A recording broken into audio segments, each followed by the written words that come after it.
Coming to Curiosity Stream, go on an adventure 66 million years in the making with Dino Week. From new discoveries about the dinosaurs we thought we knew, to the mind-blowing species still being unearthed, and the controversial discovery that could rewrite history. Did dinosaurs survive longer than imagined? Dino Week on Curiosity Stream. And with monthly, annual, and bundled pricing plans, find the one that works for you at curiositystream.com. At Henson, we're looking forward to the holidays, and that means more time in the kitchen. Now, imagine your trusty kitchen knife had a wobbly handle. You'd be nervous. Well, the same is true in shaving. Most razors on the market today don't support the blades well enough, allowing them to flex and bend. This is a source of razor burn. At Henson, we used our 20 years of aerospace manufacturing to solve this problem, supporting the blade so you can use it confidently. To learn more and to get 100 blades for free, go to hensonshaving.com/holiday. The program Gunsmoke, regularly heard at this time, will not be heard tonight, so that we may bring you this special memorial salute. His gift was laughter. He lifted the spirits of Americans for nearly 4 decades. He was truly a household name among entertainers for generations back.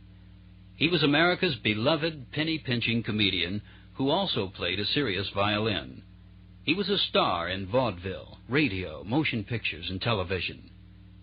He was Jack Benny, and he died at the age of 80 this morning in Los Angeles.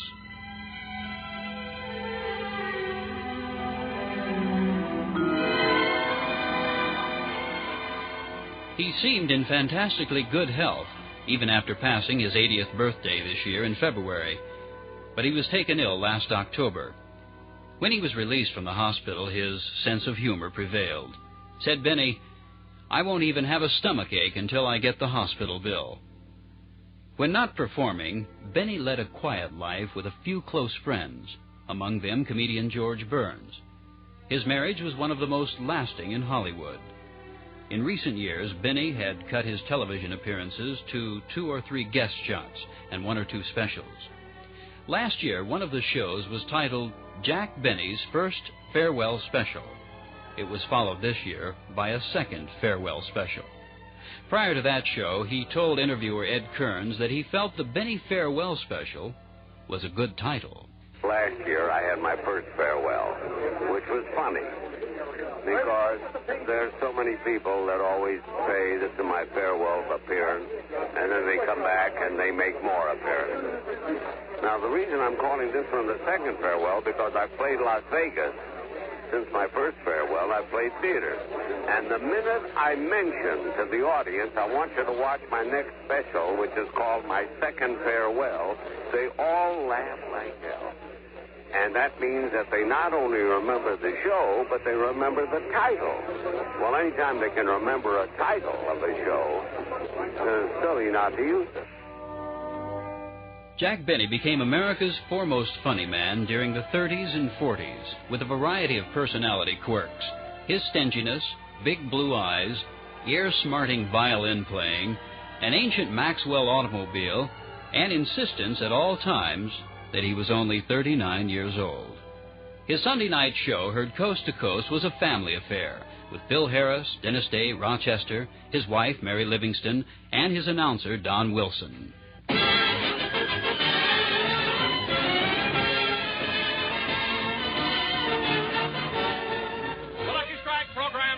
Jack Benny with Mary Livingston, Phil Harris, Rochester, Dennis Day, yours truly, Don Wilson.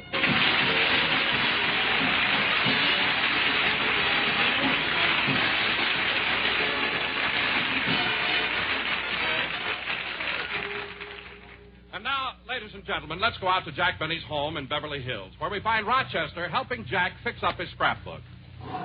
Rochester, have you got the scissors? Yeah, I'm cutting something out of the front page of the Pasadena News. It's a picture of you kissing the Queen of the Rose Parade. Oh, yes. Gee, that is a nice picture of me, isn't it? And some color, too. It would be even nicer if your highlights weren't so gray. Rochester, my lashes aren't gray. Just that my eyes are so blue, they pick up limbs.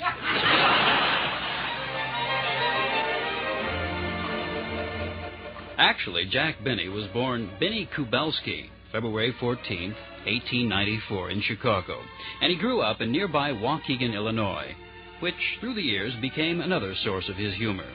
The comedian began studying the violin as a child, and he played in the orchestra of the Barrison Theater while still in grammar school. He continued his theater job during high school days, and he played at dances in and around Waukegan. At 15, he teamed with Cora Salisbury as a violin duo, traveling the Chicago area theater circuit. He became an excellent violinist, and later in life made several concert tours as a featured soloist with symphony orchestras. After traveling back and forth across the country as a vaudeville musician, he soon discovered that he was more adept at making people laugh than with his violin virtuosity. With World War I, Jack Benny joined the Navy and became an entertainer in uniform. As his shows progressed, his comedy antics became a dominant factor, the violin serving only as a prop.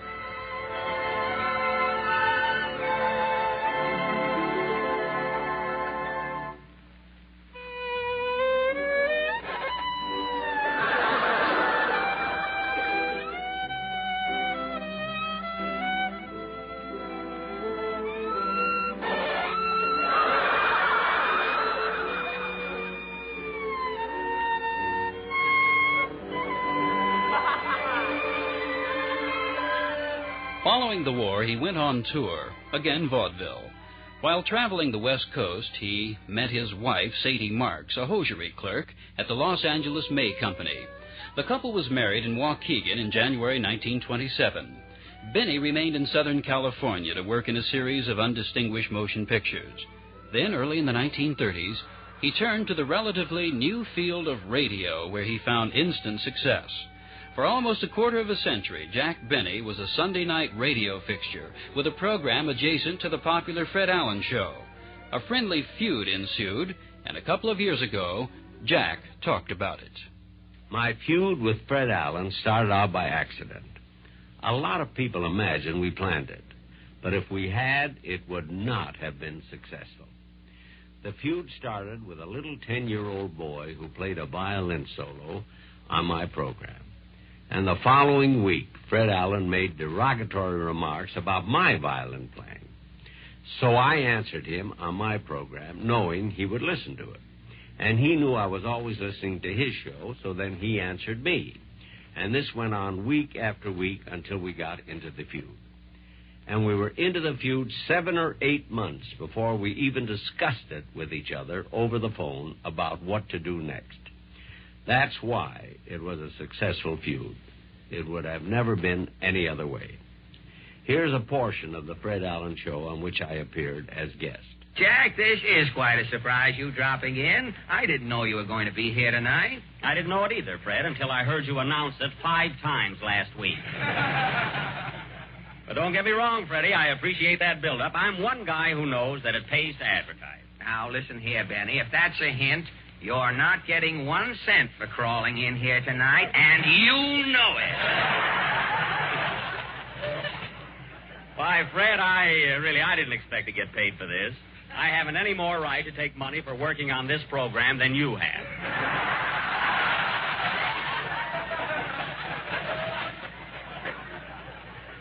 Hold on there, Benny. That's an insult. Well, if I was Professor Quiz, I'd say correct. Absolutely correct. And if I was Major Bowes, you'd have left with a unit 10 minutes ago.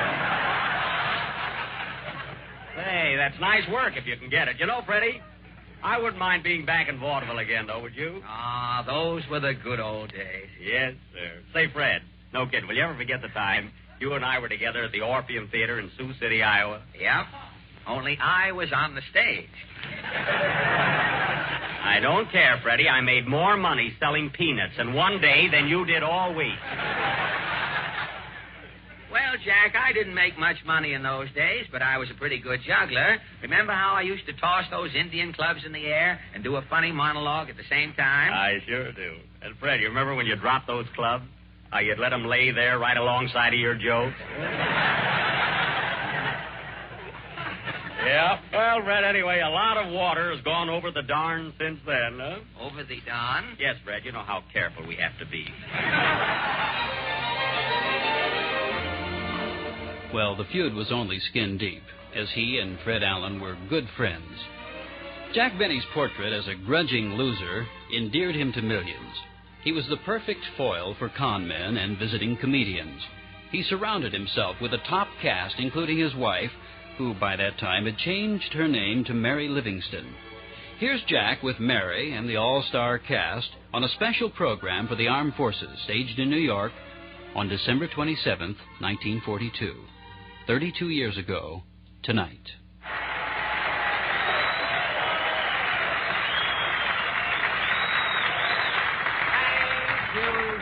Thank you. Hello again. This is Jack Benny talking. And, Don, what do you mean, the Bob Hope of the Grape Nuts Flakes program? I don't get it. Well, after all, Jack, there are a lot of similarities between you and Bob Hope, aren't there, Mary? Of course there are. Oh, yeah? Name one. Well, for one thing, he's on the radio and you're on the radio. True. And he's a comedian and you're a comedian. Yes. And Hope started in vaudeville and you started in vaudeville. That's right. And Hope makes pictures at Paramount and Paramount kicked you out. True. Now, wait a minute. I wasn't thrown out of Paramount. Then why did you leave? I asked them to put a shower in my dressing room. They punched holes in the roof. It didn't rain for 40 days, so I quit. Anyway, I made some swell pictures at Paramount, especially my last one, For Whom the Bell Tolls. Oh, now, hold on, Jack. Gary Cooper plays the lead in For Whom the Bell Tolls. Well, he might play the lead, but that bell doesn't ring by itself, brother. Benny interspersed his radio work with occasional movies. George Washington Slept Here, Buck Benny Rides Again, Man About Town, Charlie's Aunt, and To Be or Not to Be. But Jack's favorite medium was radio, and he championed broadcasting as a legitimate platform for entertainment. As his program increased in popularity, certain of his gags became classics. Benny had his favorites. Over the years, people have asked me what I thought the funniest gag was, broadcast on my program. Now, here's one that critics acclaim this as the funniest. Now, we've had others, I think, that were just as funny or funnier. But this is the one that has been written up in magazines and newspapers and everything. This was called the Money or Your Life gag, and here's the way it went. There was a scene where I went to visit Don Wilson in his home. When I left his house, and it was very dark at night, someone came up to me on the street, held a gun up to my face, and said, "Your money or your life." So I did one of my usual long pauses, which got a fairly good laugh. And he said, "Come on, answer me. Your money or your life?" So I got mad, and I said, "I'm thinking it over." Another running gag on our program was the scene at the railroad station with Mel Blanc shouting, "Train leaving on track 5 for Anaheim, Azusa, and Cucamonga." Now, people have asked me many times why this continued to be a running gag. The only way I can explain it is this is another one of those accidents. We meant it only for one show. And it got so many big laughs that we kept it on every time we did a railroad station or an airport scene. Gee, the station is crowded. Rochester. Yeah, boss. Put on your red cap and carry my bags to the train, will you? I gotta meet my gang. Train leaving on track 5 for Anaheim, Azusa, and Cucamonga. Gee, we're all supposed to meet here at the information desk. Oh, there they are. Hey, Phil, Don. Oh, hello, Jack. Hiya, Jackson. Say, what are you carrying there under your arm? Well, I heard it was pretty cold in New York, and I want to be on the safe side. But Jackson, a smudge pot.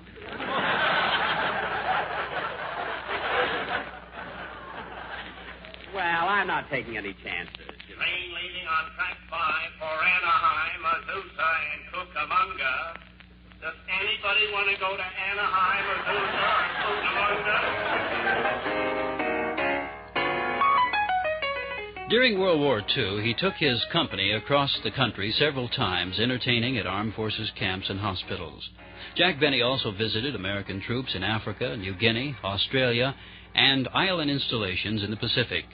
One of the running gags on The Benny Show was his character as a penny-pinching tightwad. His sound effects man, Gene Twombly, worked overtime when the script called for Jack to go into his basement vault.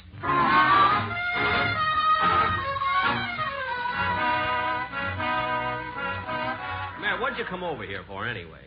Well, you asked me to come over. What? Well, don't you remember? You said you were going to buy a new television set today, and you wanted me to go with you. Oh, yes. The one I've got has such a small screen. Well, come on, let's go. Okay. Just wait here a minute, will you, Mary? I haven't got enough money. I'll go down to my vault and get some. Okay, well, don't be too long. I won't.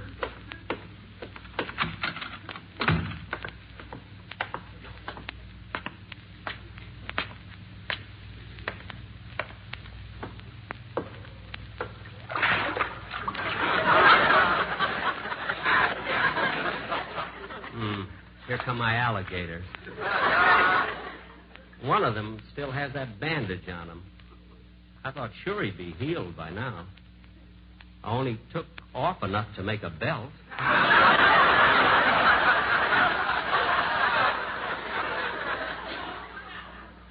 Well, I better go in my vault and get my money.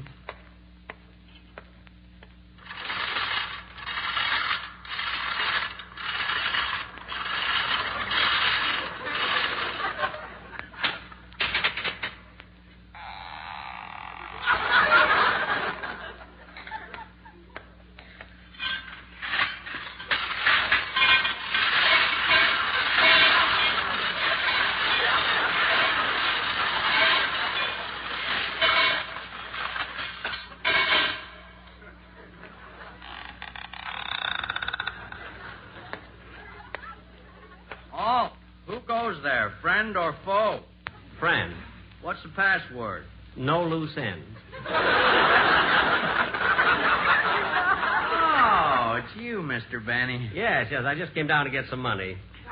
Now, excuse me, I want to open the safe. Let's see, the combination is right to 45, left to 60, back to 15, then left to 110. There.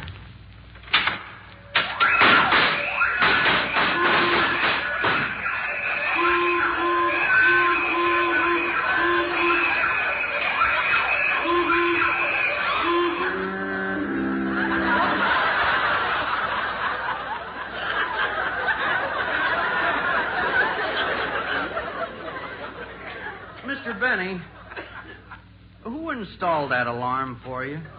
Spike Jones. Let me see now. There, that ought to be enough money. Well, so long, Ed. Goodbye, Mr. Benny. Gee, Ed's a nice fella. It's amazing. All the years he's stayed down in that vault. And he's never come out. Sometimes I feel guilty paying him by check.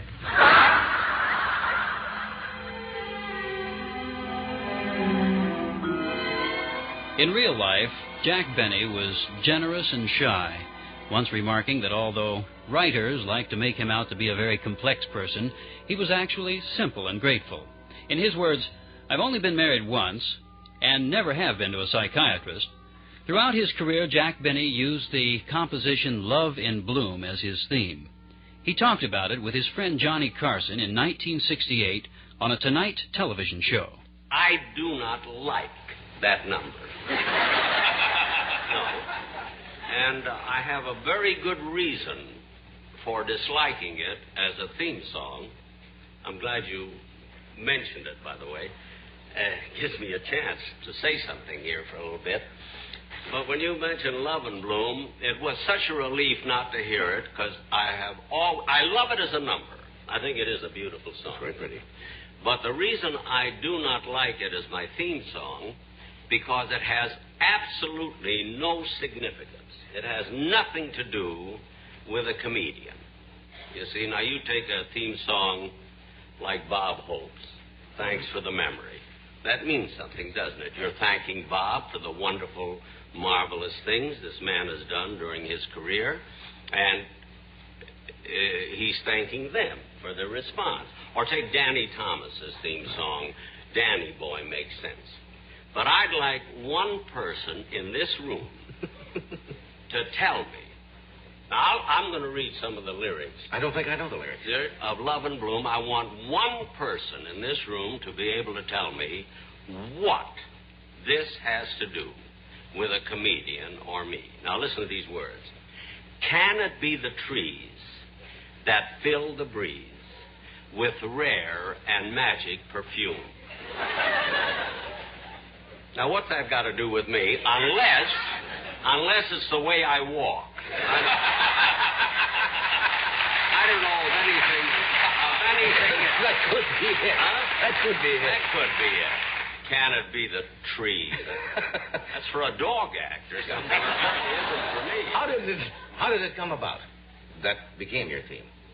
Any song that I would have fooled with on the fiddle 35, 40 years ago would have been my theme song. And it happened to be Love and Bloom.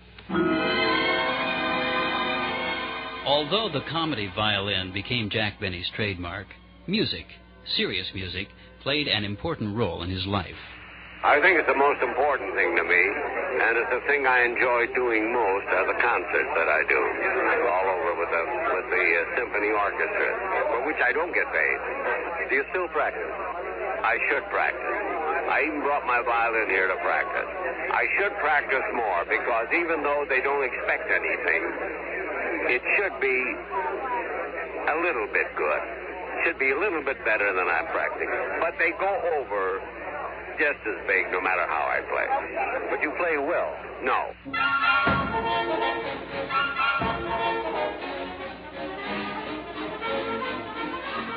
During that interview, Jack Benny rated his own ability to play violin. Isaac Stern is one of the world's great violinists and my closest friend in the music world. And he has the perfect answer. When people say, how well does Jack Benny play the violin, his answer is well enough for his purpose. And that's the whole thing. That's why my concerts are always a big success. See, my first one I gave was right here at Carnegie Hall. I had more guts then than I got now. All my concerts are thrills. Because you have that feeling that you are associated with good music, even though you might not be a good violinist.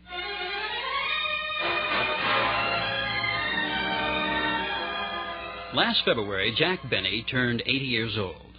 He was the world's only 39-year-old octogenarian. I don't know how people even know it because I never say it about 80. In London, when they asked me how old I was, I'd say to them, anything you guess over 39 is all right for me. And the paper comes out and says his next birthday's going to be 80. All I have to do is look it up. You know, you can't miss it. You got to find it. But I don't like to talk about it much because the less I talk about it, the less people remember about it. On his 80th birthday, he was asked if he could go back 39 years and start all over again, would he choose comedy over music? Yes, but if I had it to live over again, then you must add, and know what I know today, I would practice more, still do the comedy, and my concerts would be even better. Because the better I play, the funnier the concerts are. Because my problems in the concerts are not with the violin playing, it's what I have with the musicians. That's where the humor is.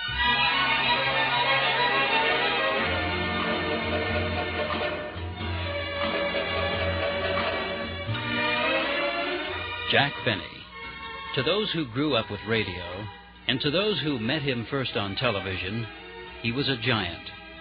A gentle, generous giant who gave till you laughed, and you laughed till you cried.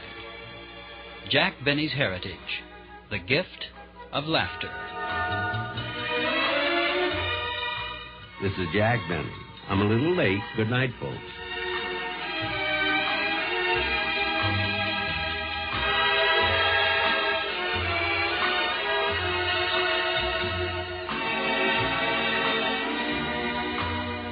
The Gift of Laughter was written and produced by your announcer, Herb Glover, with technical assistance by PFC Craig Miller. This program was produced in Frankfurt by AFN Europe.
The U.S. Border Patrol has exciting and rewarding career opportunities with the nation's largest law enforcement organization. Earn great pay with outstanding federal benefits and up to $20,000 in recruitment incentives. Learn more online at cbp.gov/careers/USBP. The United States Border Patrol has exciting and rewarding career opportunities with the nation's largest law enforcement organization. Border Patrol agents enjoy great pay, outstanding federal benefits, and up to $20,000 in recruitment incentives for newly appointed agents. If you are looking for a way to serve something greater than yourself, consider the United States Border Patrol.